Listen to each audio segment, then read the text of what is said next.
Corona विषाणूचा प्रादुर्भाव रोखण्यासाठी आपले हात वारंवार साबणाने धुवा, सोशल डिस्टन्सिंगचे पालन करा, घरीच थांबून लॉकडाऊनचे पालन करा।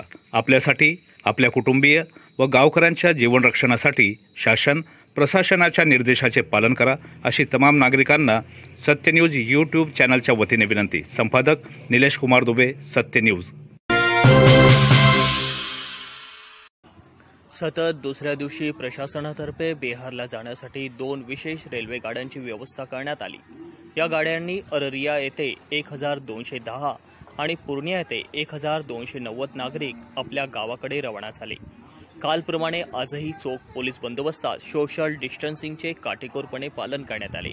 यावेळी आमदार राजेश पाडवी, जिल्हाधिकारी डॉक्टर राजेंद्र भारुड, पोलीस अधीक्षक महेंद्र पंडित, मुख्य कार्यकारी अधिकारी विनय गौडा, सहाय्यक जिल्हाधिकारी वसुमना पंत, अविशांत पंडा, तहसीलदार भाऊसाहेब थोरात आदी उपस्थित होते।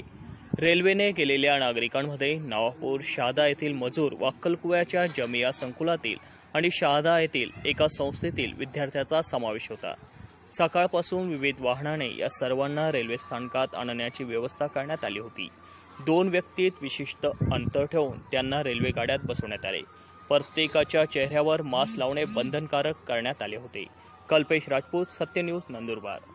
आता आज दुसरा दिवस आहे जेव्हा नंदुरबार जिल्ह्यावरून 2 ट्रेन्स अहरिया आणि पूर्णियासाठी निघत आहेत।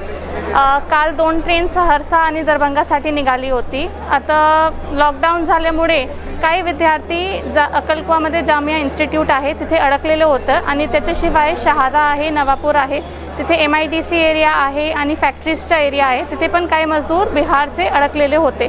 त्याच्यासाठी जिल्हा प्रशासनाने मागच्या आठवड्यामध्ये जेव्हा आता इन्स्ट्रक्शन्स आले की मायग्रंट्स, लेबरर्स आणि स्टँडर्ड स्टुडंट्सला आम्ही ट्रान्सपोर्ट करू शकते, त्याची यादी काढली। त्याची यादी काढल्यानंतर आम्ही प्रत्येक रेल्वेचे गाईडलाईन्स अनुसार एक सेंट्रल पॉईंट शोधलं, जो आम्ही 4 ठिकाणी आम्हाला मिळालं। त्याच्यानंतर हा सर्व मुलांचा आम्ही मेडिकल स्क्रीनिंग आणि टेस्टिंग केली। टेस्टिंग केल्यानंतर हा यादी जिल्हा प्रशासन कलेक्टर सरांचे लेवलवर त्यांनी DRM वरून शेअर केली आणि रेल्वेचे समन्वय साधलं। रेल्वेचे समन्वय साधल्यानंतर आम्हाला त्यांनी गो अहेड दिलं। त्याच्यानंतर हा मुलांना इथे यायला त्याच्यासाठी काय काय नियोजन करावं लागते, त्याच्यानंतर त्यांना बसवायचं आहे, लॉ अँड ऑर्डर मेंटेन करायचं आहे, सोशल डिस्टन्सिंग पार पाडायचं आहे आणि त्यांना सेफली त्यांचं गावपर्यंत कसं पोहोचवायचं आहे त्याचा सर्व प्रयत्न जिल्हा प्रशासनाने केलेले आहे। त्याच्याशिवाय जिल्हा प्रशासनाने बिहारमध्ये ॲडमिनिस्ट्रेशन जो आहे, प्रशासन आहे, त्याच्याशी पण संपर्क साधलेला आहे। कारण हा मुलं जेव्हा बिहार जाणार तेव्हा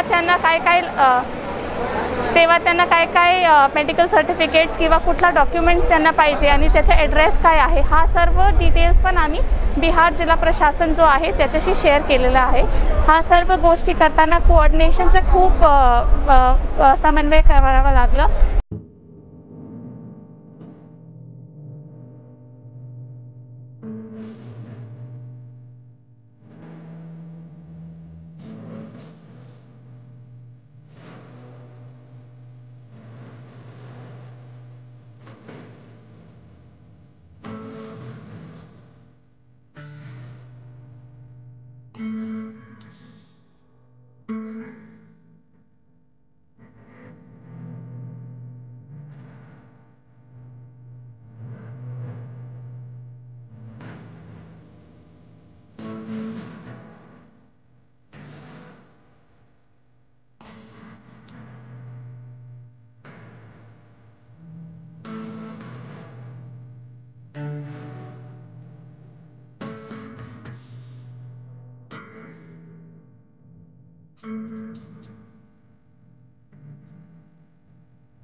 आहे